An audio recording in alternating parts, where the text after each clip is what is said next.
Boa tarde. Está começando Sintonia Urbana, o seu programa de qualidade de vida nas cidades, uma parceria da Associação Brasileira dos Escritórios de Arquitetura com a OutV. Este programa vai ao ar na internet ao vivo, todas as sextas-feiras, a partir das 14 horas. Tivemos há alguns dias em São Paulo alguns movimentos chamados rolezinhos que ficaram muito polêmicos. Segundo alguns analistas, isso mostra a necessidade de mais espaços públicos na cidade para as pessoas conviverem. E para discutir esse assunto, eu convidei a Adriana Levis, que é arquiteta, que é vice-presidente da ASBEA e tem vários projetos de urbanização na cidade. E o padre Ticão, que é o controla pastoral da moradia na Zona Leste. Boa tarde, Adriana. Boa tarde, padre Ticão. Boa tarde. Boa tarde, Zé Márcio. Eu estou querendo começar, padre Ticão, o senhor que tem essa experiência de convivência de mais de 30 anos na Zona Leste de São Paulo, que é a área mais densa da cidade hoje, habitação de pessoas. Quais seriam, na sua opinião, visão Zona Leste, visão de tudo, quais seriam as grandes deficiências em termos urbanos nessa cidade de São Paulo hoje? Olá, eu colocaria assim pelas faixas etárias, né? Eu acho que as grandes deficiências que nós temos na cidade, a cidade ela tem uma lógica do mercado muito agressiva, né? Então nós temos, que nós batalhamos lá todos esses anos, é a lógica da criança, por exemplo, nessa grande cidade, 170 mil crianças fora de creche. Da juventude, mais da metade da juventude da periferia está fora da escola, o pessoal chama a geração nem escola, nem cultura. E depois nós temos a faixa dos idosos, que hoje a cidade, já temos bairros que tem mais idosos que crianças. Então, a nossa perspectiva lá é um pouco assim, uma expressão, a construção da geografia da cidadania. Então, nós temos na Zona Leste, a Zona Leste significa 43% da cidade de São Paulo. Então, são mais ou menos umas 400 vilas de 10 mil habitantes. Qual que seria uma lógica que aquele programa das cidades sustentáveis tem? Que numa vila, a pessoa não precisa andar 400, 500 metros, ela tem o transporte, ela tem o posto de saúde, ela tem a cultura, tem a praça. Quer dizer, você cria um pouco... Eu sou do interior de uma cidadezinha de 15 mil habitantes, Urupês, né? Então, é uma cidade que tem uma dimensão de qualidade de vida, cidadania. São Carlos, eu estudei 6 anos na cidade de São Carlos. É a melhor cidade do Brasil para a juventude, com universidades, a qualidade de vida. Então, eu acho que São Paulo, Zé Márcio, é um pouco isso, né? Tem que ter uma lógica da pessoa humana, das pessoas, né? E é nesse sentido que nós temos lá uma dezenas de movimentos, né, nessa direção. Adriana, você, a partir do que disse o padre e a sua visão de fazer trabalhos urbanísticos da cidade, inclusive eu estava falando aqui, trabalho que já fez lá em Parelheiros, a gente conhece a praça que o seu escritório projetou. A cidade realmente, ela não tem espaços públicos suficientes para atrair as pessoas, para que elas não comecem a ir para cada vez mais lugares fechados? Bom, acho que tem muitos temas aí embutidos nessa pergunta para a gente falar, né? Mas eu acho que primeiro falando um pouquinho dentro da linha do que o padre falou, eu acho que pensar a cidade a partir da perspectiva da pessoa, né, é muito interessante, porque a gente poderia pensar em termos de escala, né? A cidade de São Paulo é maior do que muitos países do mundo, né? Então, a gente descer no nível da pessoa, a gente desce numa escala que é a escala do encontro, da convivência, né? Das poucas distâncias, da relação de afeto, da relação de identidade. E isso é muito importante. Então, quando a gente pensa, né, tem espaços públicos, não tem espaços públicos, como é que as pessoas se apropriam dos seus espaços e se apropriam afetivamente no seu cotidiano. A gente tem muitas São Paulos dentro dessa São Paulo, né? Então, a disparidade com que o território inteiro é tratado é muito grande. E a experiência de relação das pessoas com os seus espaços públicos é muito pequena, né? Então, ver como uma crítica, tentando responder tua pergunta, né, das deficiências da cidade, pensando do ponto de vista do planejamento, né, de como a cidade poderia se autopropor um tratamento, né, seria muito interessante que ela conseguisse lidar com essa escala, com a escala da pessoa, né, e não com grandes planos que são macrovisões, macropolíticas públicas, né? Podem ser políticas sociais, habitacionais, econômicas, ambientais, mas do macro precisa chegar no micro de uma maneira que ela seja de fato aplicada, né? Seja operacionalizada e que esteja à mão da população, da sociedade de uma forma geral, ou seja, a sociedade civil e poder público, né? Então, eu arriscaria o começo da nossa conversa levantando esse tema, né, da distância entre essas esferas, pública e privada, para lidar com o tratamento dessa grande diferença de escalas, né, do pequeno e do grande. Garantir uma macropolítica nas suas várias interfaces, mas conseguir ter a sua interlocução para viabilizar a operacionalização dos vários planos, nas várias escalas, nos pequenos projetos, nas pequenas construções, na proliferação de praças, de equipamentos públicos, né? Como isso tem que ter o desenho da mão, né? Não é o desenho do mapa, né? Então...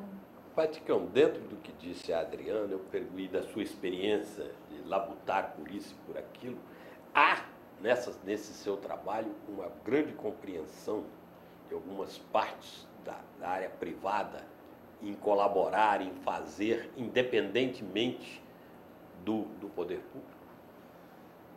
O senhor tem exemplos? Eu queria colocar uma questão antes de entrar nessa relação com a questão privada, né? A pesquisa do IRBEM saiu ano passado e agora foi renovado, diz assim, uma pergunta, né? Se você pudesse, você iria embora de São Paulo, né? E mais da metade da população iria embora de São Paulo. Isso é muito alto, né? Quer dizer, isso que a Adriana fala da identidade, né? Mas por que você gostaria de ir embora? Tem até um amigo que fez um estudo que ele entrava nas casas, dentro da casa muito bonita, muito pintadinha, ele chegava fora, nem rebocava, ele falava assim, mas por que você não reboca? Olha, a gente não vê a hora de ir embora daqui, né? Então, quando a gente fala assim, da questão da iniciativa privada, dos empreendimentos privados, eles têm uma lógica do lucro que eu acho assim que desumaniza a cidade. Não todo mundo, a questão de ter lucro e o mercado está aí, mas também não pode. Saiu uma vez um comercial que era assim, né? Essa cidade é uma selva, seja um predador. Até a Rede Nossa São Paulo entrou contra, era um veículo luxuoso, né?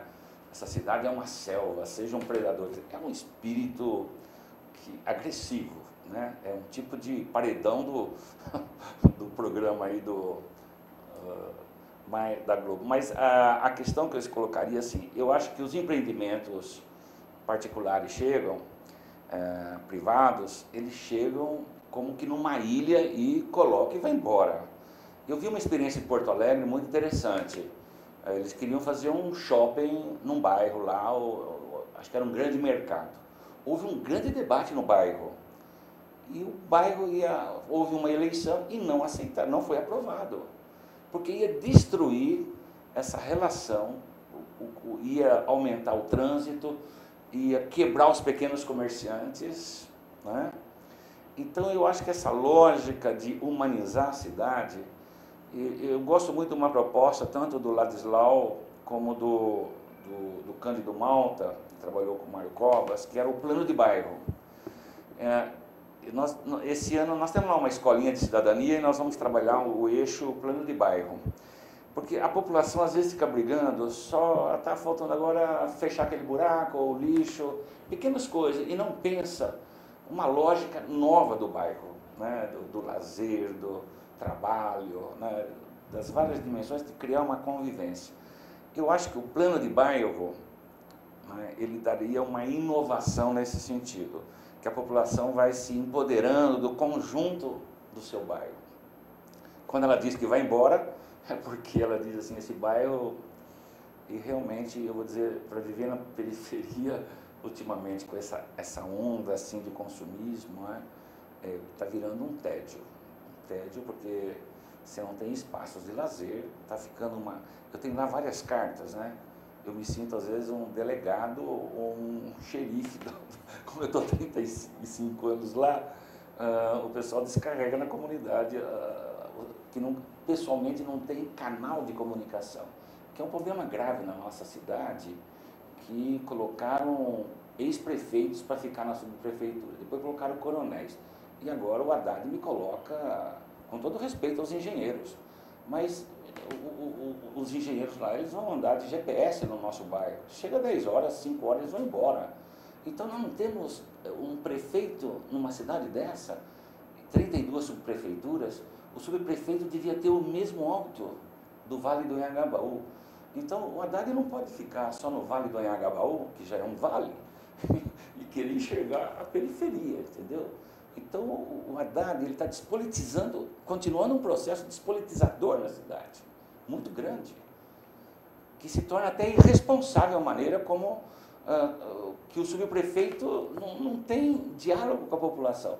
Aí chegam os grupos fortes, lógico, você não tem um poder público com um nível de espírito público, né? E aí nós assistimos, lamentavelmente, se eu puder eu vou embora.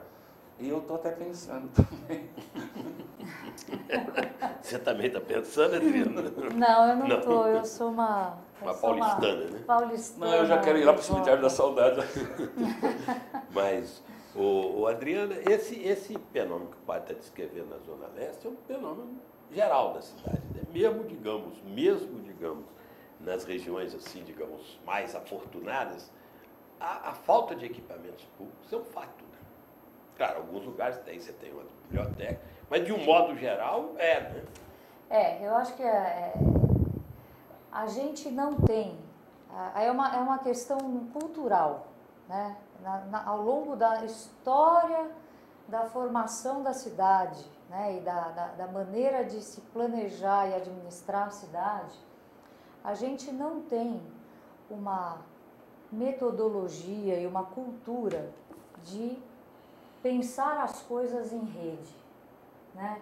Então, o que quer dizer isso? Então, vamos pensar o transporte, vamos aprimorar o transporte, ele tem que ser pensado na sua totalidade, nas suas conexões, e cada disciplina em si com as suas conexões. Então, vamos pensar habitação, então vamos pensar na completude do território. E aí, sobrepor, obviamente, todos esses temas e gerar uma sinergia entre eles. Não tem, né? Então acaba que as intervenções ocorrem na medida que as oportunidades surgem, que um terreno aparece, que um recurso é liberado, né? Sem uma visão de conjunto. Então acho que nesse sentido é evidente, numa cidade desse tamanho, com o grau de complexidades e divergências, né, e contradições que tem aqui dentro, é lógico que faltam equipamentos públicos e tantas outras coisas mais, né? Como lidar com isso?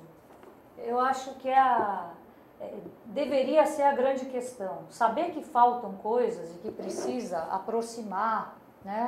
Como o Padre Chicão falou, precisa aproximar, criar na medida no alcance da mão a maior amplitude de ofertas, de trabalho, de serviço, de lazer, de cultura, de moradia, né, de saúde. Então, está no alcance da mão. De fato, como viabilizar uma gestão que faça isso possível de uma maneira sistêmica, não como uma conquista extraordinária, puxa aqui em Ermelino Matarazzo eu consegui, na Penha não consegui, né? Não, tem uma cultura consolidada nesse sentido, né? Guaparitica é uma experiência prática. Como lidar, então, como o senhor consegue, as pessoas na região lidam com essa falta do que fazer, o senhor disse, o senhor recebe muitas cartas. Como é que é lidar com isso, segurar os jovens? Como tem sido isso nessa região? Essas cartas que eu tenho recebido se referem quase sempre na questão da violência. É uma violência extrema você parar um carro numa esquina e eles abrem umas portas assim. É um som que balança a casa, entendeu? Isso é de uma violência. E uma rua, por exemplo, quis se organizar para até colocar umas lombadinhas para o pessoal não passar com aquelas motos barulhentas. Foram lá armados. Eu acho que a situação está ficando na periferia de... Nós estamos assistindo no Rio de Janeiro agora que está público, mas isso já existe na prática. Grupos extremistas, no Rio de Janeiro estão dizendo grupos da classe média, né, que estão fazendo a justiça pelas próprias mãos. Isso já acontece. A falta de uma lógica de gestão da cidade que eu falo. Com quem essa pessoa que escreve uma carta para mim, ela deveria estar conversando? Ela deveria lá na subprefeitura local expor isso para o subprefeito. O subprefeito era a autoridade máxima dali, ele foi mandado pelo prefeito. Na minha cidade de 12 mil habitantes, 15, eu vou lá e vou a cada 3 meses. Meus pais faleceram agora, né? Meu pai faleceu no dia de São Pedro passado, então ficou só minha irmã lá. Aí eu precisava lá de uma questão, aonde que mora o prefeito? Meu pai falou, é só subir aqui, descer. Aí eu chego na casa da frente da casa do prefeito, uma filinha lá, eu entrei na fila. E ali você sabe onde ele mora, você sabe, você bate na... É a autoridade, foi eleita. Como é que você pode ter numa cidade dessa? Você não tem rosto de gestão nessa cidade. Não tem. Nós estamos num abandono nessa periferia, quando as pessoas, por isso que tem uma violência extrema. Você fala assim, isso é do governo do estado, Secretaria de Segurança. Não, como é o prefeito, ele foi eleito para a cidade. 90% da violência na periferia é falta de gestão municipal. São bares irregulares, são formas de... Por exemplo, o Haddad anunciou, vai ter... Olha que eu trabalhei com o Haddad, se alguém achar alguém, nós vamos lá, trabalhou mais com o Haddad do que eu, quero conhecer. Trabalhei para ele, acreditava nele. Agora, a cada dia que passa... Mas eu estou falando isso porque nós temos que ter uma lógica de gestão nessa cidade. A gestão que...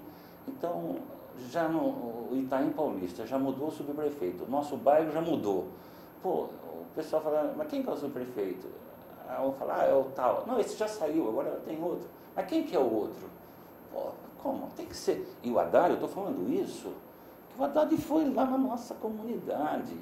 A pergunta mais forte que ficaram nele, não, vai ser alguém de vocês aqui, o subprefeito, a comunidade.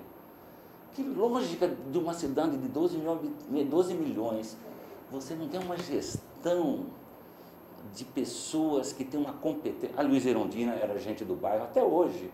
Quem que era o subprefeito? O pessoal até lembra, está lá hoje, mora no bairro. O Mário Covas era do bairro. Aí começaram a trazer esses, eu chamo de piratas, né?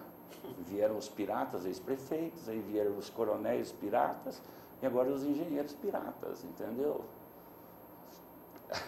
Se ele fosse por padres piratas, eu ia reclamar por Papa Francisco. Mas eu estou falando isso porque nós temos que ter uma lógica de gestão.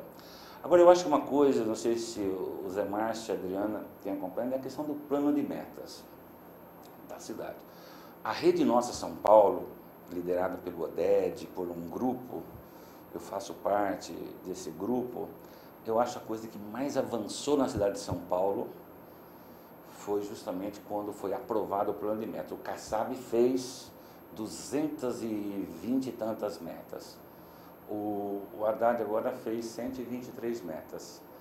Ele deveria manter, chamar a população antes e discutir abertamente. Mas ele não chamou. Chamou da sexta para o sábado, assim, que só eles ficaram sabendo. Só foram funcionários. Aí Nós até corremos, ligamos, vai lá correndo. Aí nós pusemos as propostas. Aí eles aprovaram entre eles lá, e aí coloca lá, os bairros, as comunidades que mais foram lá ficaram fora. Colocaram comunidades que não tem nada a ver com a história, por exemplo, para regularizar a habitação. O nosso bairro foi contemplado com 7.000 moradias. Então eu falo assim, que a gestão da cidade é que está pegando mesmo. Nós estamos num abandono nessa periferia, não tem referência, e eu acho ainda aquela coisa das mais antiquadas, quando vai uma autoridade no bairro, 3 dias passando calzinho nas calçadas. Olha, se você puder, se quem puder falar isso para a Haddad, para com isso, gente. Isso é coisa de coronel, entendeu? Ele foi lá em São Miguel outro dia, e aí 3 dias limpando as ruas, tiraram até os mendigos lá, afastaram. Mas aí esqueceram, quando faltava 1 hora, um monte de cachorro na rua. Aí o diretor do hospital, ele ia lá no hospital, tinha setor, eles escalaram um médico para comprar 1 quilo de salsicha para levar os cachorros lá para baixo. Agora todo dia estão falando que está tendo o rolezinho dos cachorros, que é o Haddad. Adriana, essa discussão, você quer Eu comentar? queria fazer uma pergunta. Não, pode fazer, né? Eu ia fazer uma para você, mas claro, aqui tá. Não, é o seguinte, me dá a impressão, queria ver como é que é a sua opinião a respeito, que é evidente que a gestão de uma cidade desse tamanho, com o tamanho dos problemas que tem, não cabe numa administração, nem 2, nem 3, não cabe, né? Precisaria se ter um processo contínuo, né, continuado de gestão, aonde muito provavelmente a entidade mais capacitada para garantir essa continuidade seria a sociedade de uma maneira estruturada, organizada, né? A gente vem, a Asbea vem há algum tempo, conforme vão sendo apresentadas as propostas de revisão de plano diretor, de lei de desocupação do solo, tentando propor a formatação de uma instância, né, composta por representações que seja desvinculada do período do processo administrativo, do período administrativo, né, para que gere a garantia da continuidade dos trabalhos. Eu queria, como na sua fala vem exemplos colocados correspondentes a períodos administrativos, e os problemas são tamanhos, e é evidente, se começar uma gestão agora, quem começar essa gestão não pode ter a utopia de que vai conseguir resolver um tema da cidade durante 4 anos, né? Então, queria ter sua opinião se nós temos o Padre Ticão solidário a esse posicionamento, né? Porque me parece que extrapola a questão de uma administração, de um prefeito, outro prefeito. Ela é aquilo que eu chamei um pouco como um problema cultural, né? Da maneira como a gente lidar com as nossas questões estruturais. Eu não sei se soa como algo... Eu acho assim, o grande objetivo é fazer com que, aonde eu moro, naquela comunidade, eu vou pegar o exemplo do Jardim Querelux. É uma comunidade de 10 a 12 mil habitantes, é bem ao lado da USP. Até eu brinco que é um condomínio fechado, porque de um lado é o Tietê, tem a linha de trem, então você dá uma volta imensa para chegar nessa comunidade. Foi uma grande ocupação, vitoriosa, tudo. Agora, aquela comunidade, nós estamos lá 18 anos mensalmente. Sábado que vem eu vou estar lá nessa comunidade. Então, eles têm um planejamento, nós estamos discutindo já há 18 anos, daquela comunidade, ela ter toda uma vida comunitária ao máximo, de ser tão organizada que não sobra espaço para nenhum tipo de violência ou outras coisas. Isso era necessário fazer esse instrumento nas vilas e planejando para 20 anos. Quando a Luiza Erondina era prefeita, olha, isso foi na década de início de 90, final de 80, 90, eu fui lá, falei, Erondina, nós trabalhamos para você, eu vou fazer um pedido para você. A cidade ainda tem muito espaço vazio. Naquela época ainda tinha muito espaço. Deu há 20 e poucos anos, quase 25 anos, tinha muito espaço. Vamos fazer um planejamento da cidade. E vamos, aqui vai ter uma creche, um grande placar lá, a comunidade vai zelar daquilo lá que é uma creche. Vamos fazer o planejamento. Aí ele falou, vai lá falar com o Paulo Singe. Aí eu fui lá e a arquiteta da ONU, Raquel também estava. Falei com a Raquel, vamos fazer um grande planejamento. Né? Talvez o pessoal estava entrando no governo, né? Mas eu acho o seguinte, que nós temos que ainda dar tempo, e sempre é tempo, sabe? Nós fazer planejamento das vilas, porque é ali que a pessoa mora. Eu fiquei furioso que acertaram o Belas Artes. Eu fui no Belas Artes quando era jovem, tinha toda uma questão. Mas eu acho um absurdo que 99% dos equipamentos de cultura estão no centro e nada na periferia. Nós temos 96 distritos, e nós temos 60 distritos que não tem um equipamento de cultura, não tem uma biblioteca, e gastar 2 milhões que eu vi lá, né? Entrou caixa, entrou um monte de coisa. Lá era particular e fizeram o público. Na periferia, no mesmo dia, saiu uma foto lá de um CDM público na periferia, Hermelino Matarazzo, é público, mas está privatizado, você entendeu? No centro era particular e fizeram público. Na periferia, lá que não tem, o pouco que tem de público ainda é privatizado. Se o jovem quiser jogar bola, ela tem que pagar. Você percebe isso? Então, eu colocaria assim, nós teríamos que ter um belo planejamento com todas as universidades envolvidas nisso, toda a sociedade, dar um tempo para as vilas se planejarem, para os distritos se planejarem, as subprefeituras. E aí fazendo planos de curto, médio e longo prazo. E aí vai dizendo, olha, esse ano é possível, mas a comunidade vai tendo um rumo. Agora isso é de cima para baixo e de baixo para cima. Uhum. Agora nós estamos, sabe, eu estou lá há 35 anos tentando empurrar e entra um, e entra outro, e a coisa... Olha, eu vi a notícia, eu não sou contra a Rua Augusta ter mais um parque. Olha, mas se sair eu preciso emagrecer, eu vou fazer uma greve de fome lá na Rua Augusta se comprar aquele parque de 70 milhões que saiu na imprensa. Eu acho isso um absurdo entre uma periferia que está num abandono e jogar. E quem elegeu o Haddad? Os 600 mil votos dele vieram das pontas da periferia. Por isso, o Haddad ele devia ter um olhar, sabe? Eu acho que o prefeito e os vereadores... Essa pesquisa aí mostra uma coisa, a pior avaliação da cidade de São Paulo são dos vereadores. Mais de 90% coloca a população na pesquisa do IRBEM, vereador não tem credibilidade. E quem que manda nas subprefeituras? São os vereadores. Então eu estou assim, eu não sou pessimista, não. Eu sou otimista, e o Papa Francisco me encoraja a cada dia, mas precisa ter um rumo de gestão nessa cidade, senão nós não vamos segurar. A violência cresce. Eu estou rezando para aumentar os rolezinhos.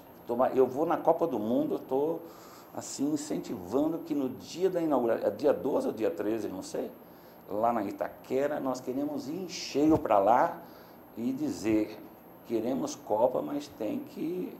Não fizeram uma contrapartida do estádio da Zona Leste lá do... Nenhuma.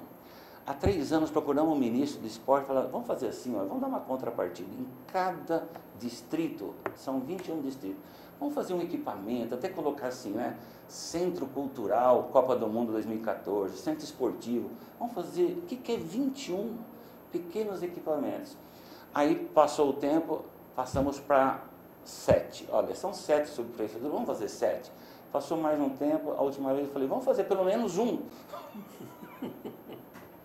É muito abandono. Aí entra aquela questão da questão privada, né? Como é que uma FIFA vem, enfia a goela abaixo, faz um mega estádio, né? E não deixa uma contrapartida, né?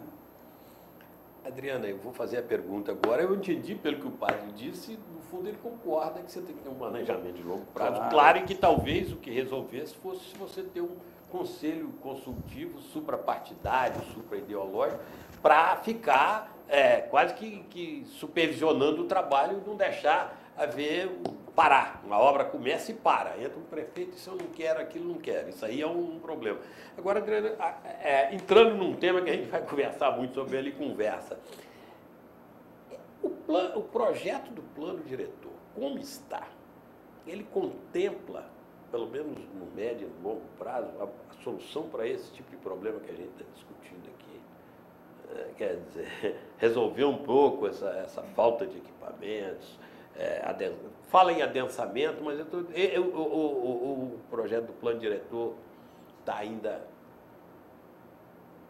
Ele foi muito debatido, inclusive, na Zona Leste. Né? Exato. Bom, a gente está passando por um momento de espera. Né?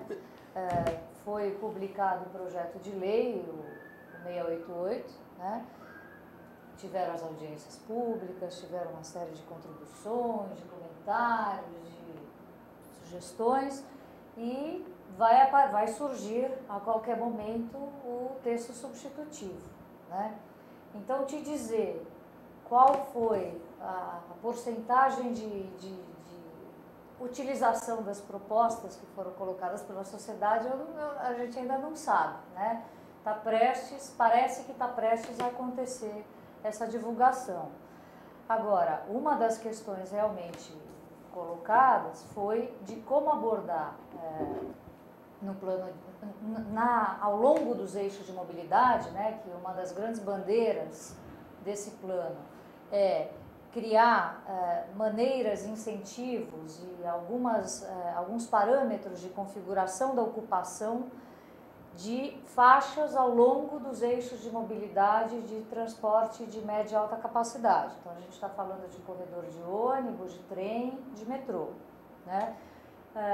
Adensar ao longo desses eixos, ou seja, trazer maior número de pessoas, não aumentar a área construída, mas a área construída, o aumento da área construída estar vinculado ao maior número de pessoas nessa faixa. Esse é um dos conceitos, uma das bandeiras lançadas no plano. Né? Como vai ser essa ocupação? Se haverá um planejamento para que haja uma garantia de que nessa ocupação da faixa exista um equilíbrio, né, dos vários equipamentos, serviço, comércio, habitação. Essa composição de disciplinas, até onde nós pudemos obter informações no projeto de lei, não estavam detalhadas. Então, é algo que eu diria que eu tenho expectativa de ver como é que será apresentado o substitutivo nesse sentido. Porque é evidente que é fundamental que se tenha uma previsão, né, se não uma garantia, de que ao longo do desenvolvimento e da ocupação dessas faixas, que seja adequada a forma de ocupar essas faixas. Né? E é lógico que a cidade é existente, não é um mapa vazio, num terreno vazio, né? Então, como compor as carências da cidade em cada trecho, em cada parte da cidade, com o perfil de ocupação já lá existente, para poder trazer esses incentivos do plano. Então, essa eu diria que é uma das perguntas que eu estou esperando responder com o texto substitutivo. Coloca-se uma questão que, para isso, eu li muita coisa sobre o plano, nós fizemos aqui 3 ou 4 programas, e uma das coisas que me pareceu muito clara é do jeito que a coisa está posta, você vai ter um encarecimento de terrenos para construção de interesse popular. Parece isso, ou pelo menos, inclusive, alguns estudos que eu vi. O padre me disse na conversa que nós estamos tendo antes do programa que ele já está com problemas mais ou menos sérios, que as pessoas já estão sendo empurradas um pouco mais para longe exatamente por causa do custo do terreno. Isso é fato, Adriana, e eu queria ver, padre, como é que o senhor pensa em resolver isso nessa região sul. Quantos anos isso já é um fato na história da cidade, né? O custo da terra? Eu acho que é um tema que ele precisa ser entendido dentro dessa linha, desse macroplanejamento e da forma como as oportunidades são oferecidas para a ocupação da cidade, inclusive considerando a demanda, a carência, né, a demanda social. Né? É um fato o custo da terra, tem que saber criar mecanismos para lidar com o custo da terra e estimular a produção aonde esse custo é alto. Não dá para fazer milagre, né?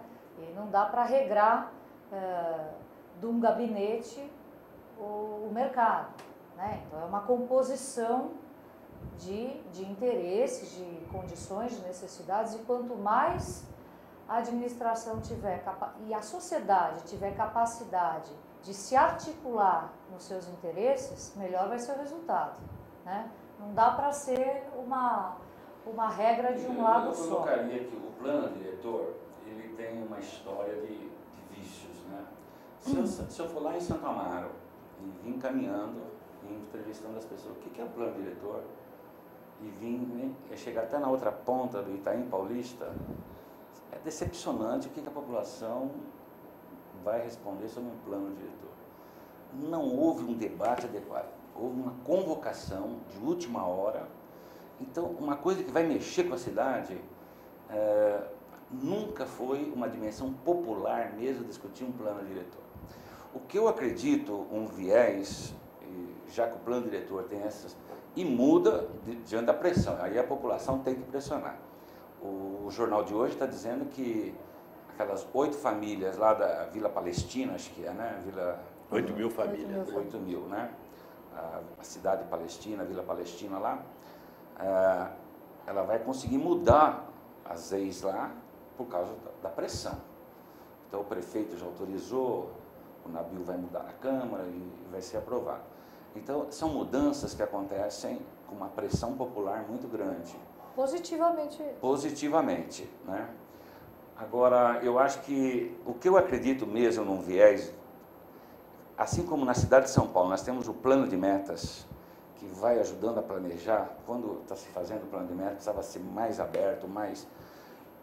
E a lei hoje é que, a nível de Estado, também tem o plano de metas, e a nível federal. Eu vou pegar algumas promessas que a Dilma fez, por exemplo, de construir a cada 80.000 habitantes, fazer uma escola técnica profissionalizante. Estão lembrados?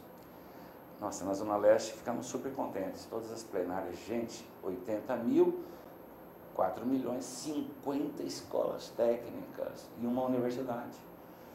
A universidade não chegou depois de um ano e tanto, não chegou nenhuma escola técnica federal, nenhuma, entendeu? Numa região que é a cidade mais rica do Brasil, é o estado mais rico, e prometer a cada 80.000, isso daí deveria, eu acho assim, a nível municipal, estadual, federal, casado com o plano diretor, nós devíamos ter planos de metas de governos, não de Estado, não de governo, que Sim. termina um governo, o outro é obrigado a seguir o plano de metas, né? Mas isso, e quem não cumprir dentro das coisas, o plano de metas, o Kassab aprovou, porque não tinha nenhuma sanção sobre ele. A sanção foi que ele perdeu, e lá trabalhamos muito, que ele não cumpriu as metas, né? Mas eu acho que o grande caminho, esse ano vão ter as eleições, daqui a pouco vão começar as promessas novamente, né? A nível federal, a nível estadual, é um festival de... né? Mas eu acho que está aí a capacidade da população ir gravando, agora dá para gravar, dá para pôr no YouTube, né?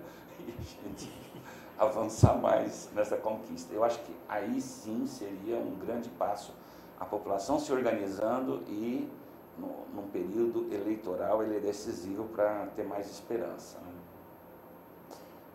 né? Agora, você estava falando, eu estava pensando aqui,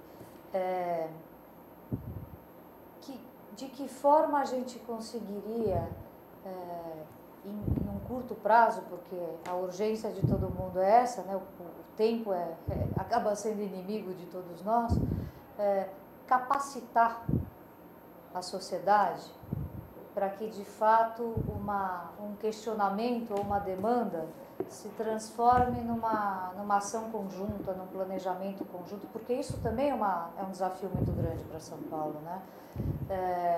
Como sair do status de incômodo ou de reivindicação pura e simples para passar para um status de planejamento conjunto, sociedade, poder público, os vários agentes. Eu acho que o Zé Márcio e Adriano, nós devíamos fazer um debate, as escolas públicas numa cidade como essa e o seu reflexo na transformação. Na década de 60, acho que o Zé Márcio surgiu uma escola vocacional pública com Carvalho Pinto. Se comentou aqui de uma delas, no programa era aí. Em Franca, Batatais, São Paulo, Americana. Quem Olha, veio a aqui Maria outro Lilde. dia foi o Fred. O Fred disse que estudou numa escola dessa, aqui no Olha, Brooklyn. Adriana, que coisa fantástica, humanizadora. Tem um vídeo, é de 1 hora e pouco, e nós estamos trabalhando muito lá esse vídeo. Os princípios dessa escola valem hoje.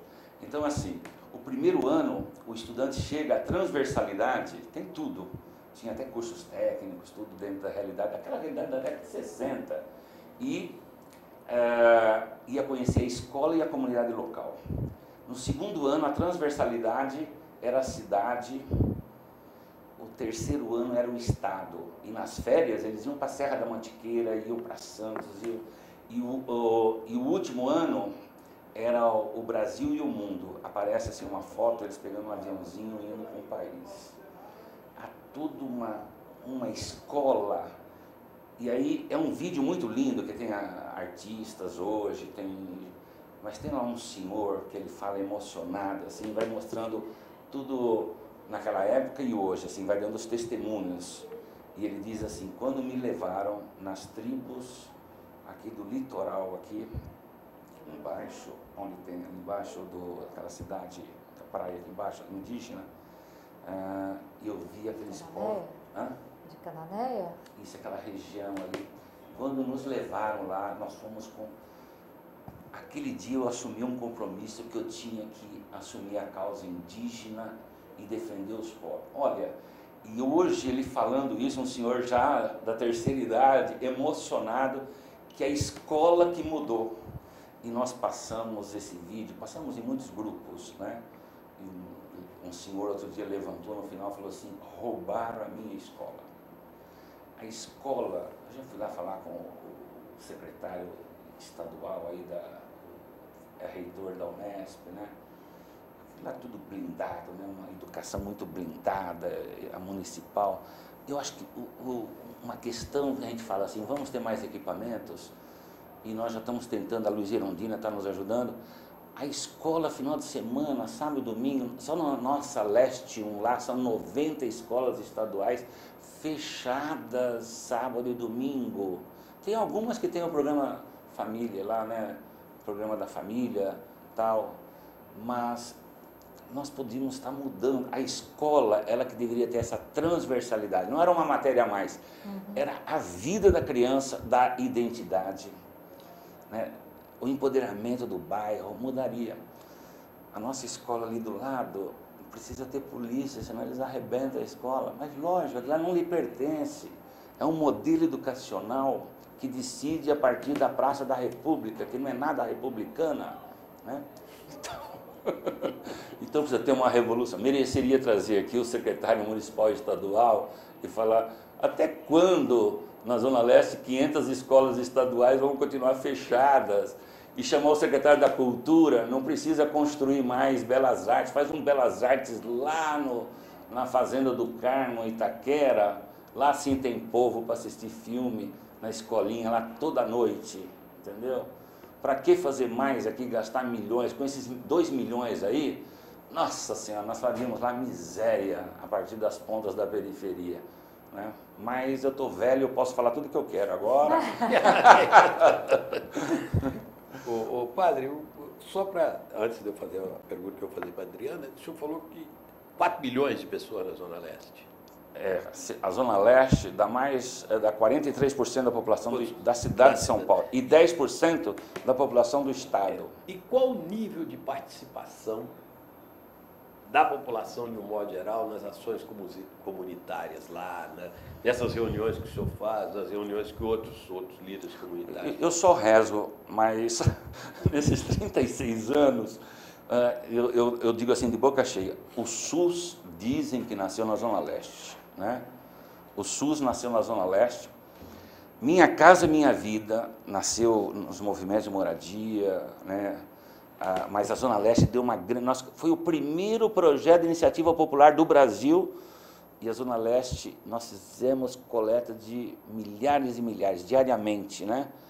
Então, o primeiro, Minha Casa Minha Vida, o Fundo Nacional, nós levamos em Brasília em 91, foi aprovado pelo Lula quando ele entrou, né, que foi revolucionário. Minha Casa Minha Vida tem todos os defeitos, mas é o único, apesar de atender de 100%, só 15% dos mais pobres, ainda 70% fica com a classe média e os ricos podem pegar até R$700 mil, né?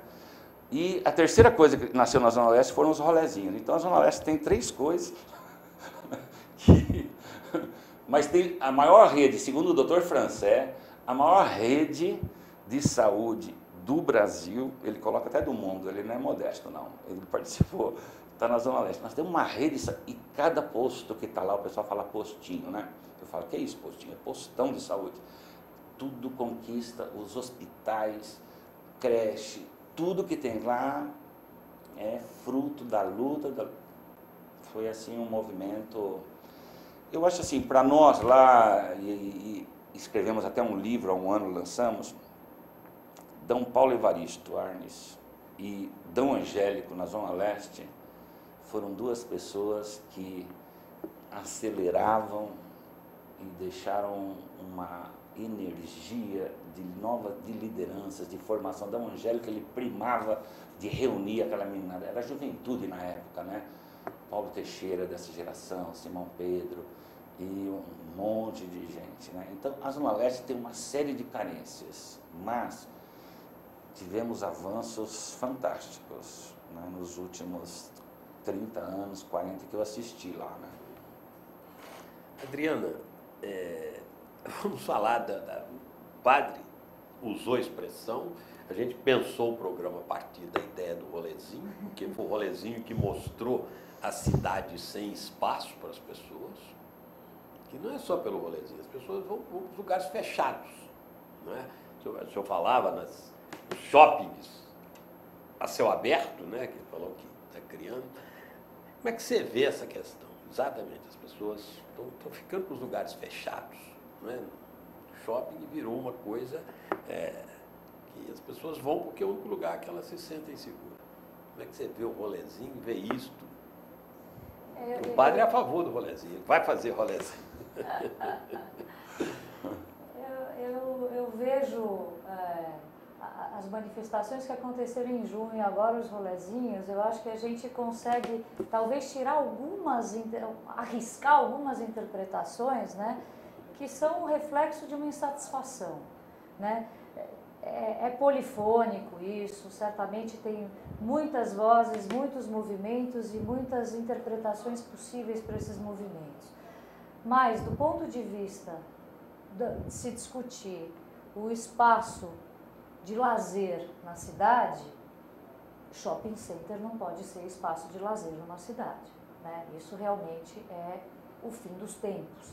Então, agregar lazer a consumo e a espaço privado realmente deflagra uma carência que a cidade tem de poder ter um grau de convivência, de tranquilidade, de amoroso, né, de carinho com o seu pequeno espaço lá e estar satisfeito com isso e usufruindo disso de uma maneira segura, né? Então eu acho que esse talvez seja um ponto que seja o mais, na minha visão, o mais fácil de interpretar, porque eu acho que tem muitos temas nebulosos nesses movimentos todos, né? Mas que, de fato, o objeto de consumo se confundir com o lazer e estar focado num espaço privado, a cidade está doente nesse aspecto, né? Eu acho que, eu acredito muito, nós trabalhamos muito lá com o Dr. Rui Otaki, né? Alguns projetos, e ele tem um entendimento. Por exemplo, a Jacopêssego é uma avenida que sai da Trabalhadores, do aeroporto, e vai até o estádio e mais para frente, né? Vai ligando com o ABC. E ali tem um projeto de gerar emprego, dar descontos e tal. O Dr. Rui Otaki falou assim, não pode transformar aquilo lá numa Faria Lima, entendeu? E você só pensar em gerar um emprego. Você teria que ter assim, a pessoa, o emprego, e ter ao lado um centro da juventude, um centro do idoso, uma pracinha, uma biblioteca, e aí vem mais o empreendimento privado. E aí você vai. A mesma coisa dos shoppings.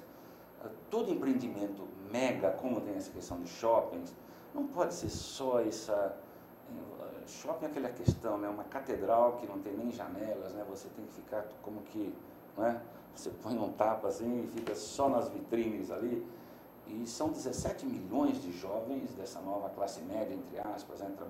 Esses jovens que a todo custo eles querem aquelas marcas. Então eu acho que nós deveríamos casar. Sim, os shoppings eram obrigados a ter grandes bibliotecas. Deveriam ter espaços para que aquela população do entorno ali não fique sofrendo só com o trânsito. Veja o shopping, o maior shopping da América Latina é o do Aricanduva. Que contrapartida! Você sai do shopping, você já entra em umas quebradas ali de trânsito insuportáveis. Nem isso o poder público, falta de espírito público de não falar assim, ó, vocês vão fazer todo um viário mais, né? Agora, eu nem falo do viário porque eles nunca vão fazer mesmo, vai sobrar para nós vamos ter que pagar a conta, mas eles seriam obrigados dentro de uma discussão, né? Mas eu vou dizer que os comerciantes lá da nossa região estão contentes com o rolezinho, porque eles estão falando que o povo está com medo de ir para o shopping e estão gastando no bairro. Então nós temos que fazer, eu defendo há 15 anos essa expressão, o shopping de rua, né? E nós vamos agora, temos amigos aqui do centro, nós vamos estar se reunindo semana que vem para discutir um pouco. Santa Ifigênia, por exemplo, tem o senhor Youssef lá, né? E ele tem esse princípio de pensar, né? Fazer uma coisa bonita naquela região ali, né? Ser uma obra de arte, por verde, né? Mas ao mesmo tempo você vai fazer a compra, você tem todo o espaço. Ter da cultura, ter de tudo ali. Né? Certo. Ali, infelizmente, nós chegamos ao fim de mais um Sintonia Urbana, que é um programa, uma parceria da Asbea com a AllTV. Eu queria agradecer muito a participação da Adriana Levinsky e do Padre Ticão, e nós voltamos na próxima sexta-feira, sempre a partir das 14 horas. Boa tarde.